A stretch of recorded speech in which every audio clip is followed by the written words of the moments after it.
Баршаңызға қайырлы күн. Бүгін сіздерге тауық етінен жасалған борщтың рецептін ұсынамын. Менің арнама тіркеліп, лайк, комментарий қалдырып, осы видеоны достарыңызбен бөлісуді ұмытпаңыз. Ең алдымен тауығымызды қайнататын боламыз және де бетіндегі көбігін алып тастаймыз. Бір ас қасық тұз қосып, 30 минут шамасында қайнатамыз. Бір сәбізді алып, сопақша етіп турап аламыз.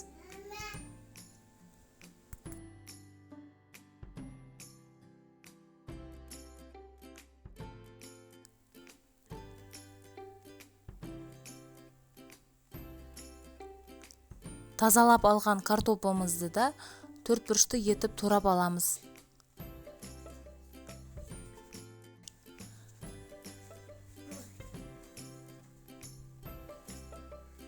Картопты сорпамызға салып, 10 минут шамасында қайнататын боламыз.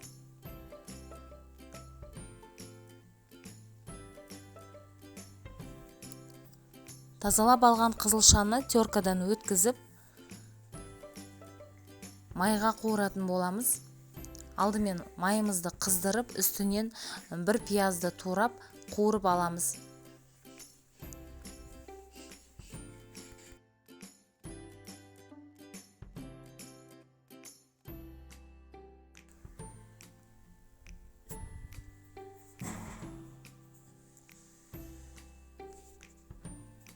Пияздың үстінен үккіштен өткен қызылшамызды салып, тағы да 5 минут шамасында қуырып аламыз.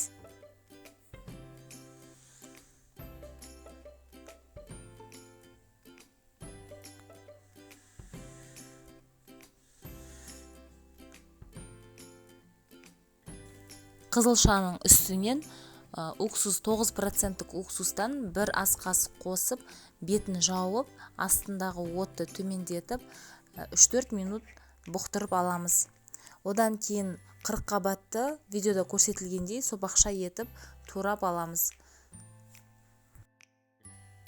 Қайнап тұрған сорпамыздың үстінен 40 қабатты салып, 5 минуттай қайнатамыз.